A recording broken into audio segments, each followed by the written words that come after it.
Hi everybody, I'm just doing this vlog as a video diary because of my endometriosis. I'm feeling a little bit rough today and apologies for the messy hair and no makeup. But basically I just came out of hospital because I've had my laparoscopy, my diagnostic laparoscopy done. So I went to Harrogate Hospital yesterday and they did it as a day surgery. So basically they took me in. My boyfriend drove me to Harrogate Hospital for 7:30 and then I was second in the queue, so I went in quite quickly. And but they do the laparoscopy, which is basically cameras going in to a slit in the side of your abdomen. It's keyhole surgery, and then through your belly button, and it's basically just to look inside your womb and fallopian tubes to see what is going on there with the endometriosis. So I knew that I'd got it because when I was 24, I had some cysts removed, and it was quite painful. And then I was okay for 10 years or so, but they kind of controlled it with hormonal contraceptives. And then when I came off that, I got quite a lot of pain again, really quite extensive pelvic pain actually, to the extent that I was doubled up and I was on a lot of cocodamol and really struggling to even eat, go to the toilet, anything.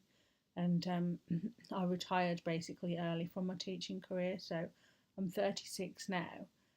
Just before my last birthday, which was in April, I retired from my teaching career. Um, which is very, very young. But basically, I got retirement through being epileptic and having the asthma and the endometriosis.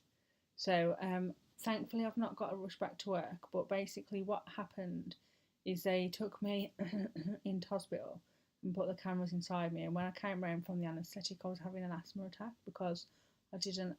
Well, I did have my inhalers with me in the hospital, but I didn't know where they were because my bag was in a locker.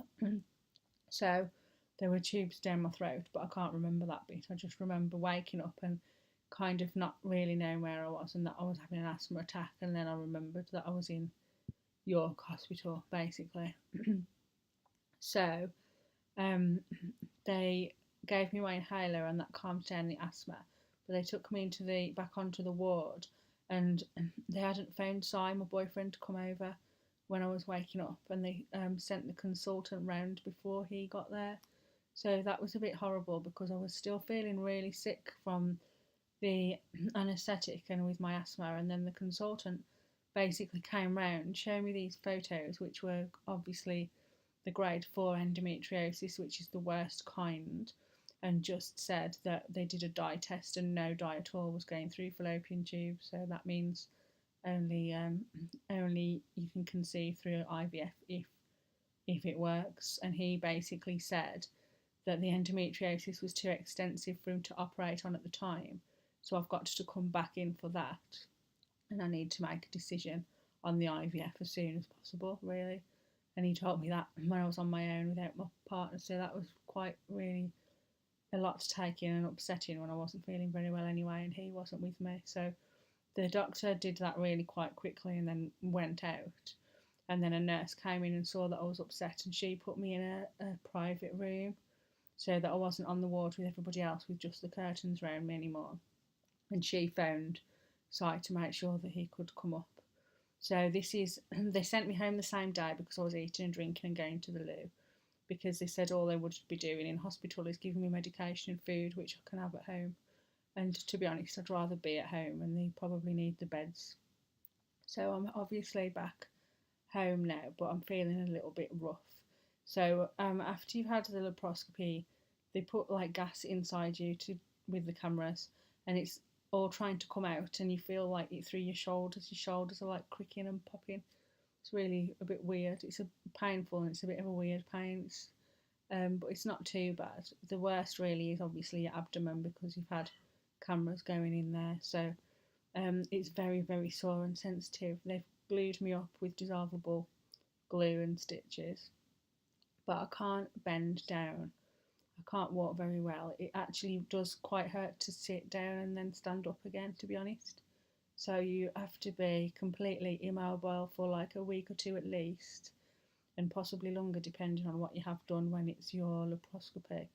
Because if the complications, or if they find things, or if they remove things with lasers, then you might be out of action for even longer than that. So you absolutely cannot rush back to work.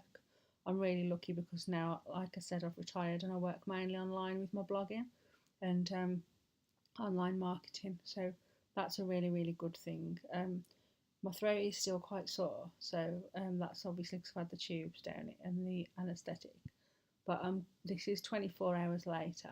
I'm going to do another vlog again, kind of 48 hours later. So tomorrow I'll be doing another one so that you can see like the improvements, because as time goes by you're going to be healing. So really it's just to help people to understand what it's like and what you go through when you have a laparoscopy. And I hope it's been helpful, and I hope I will look a little bit better tomorrow. Thanks for listening, everyone. Bye.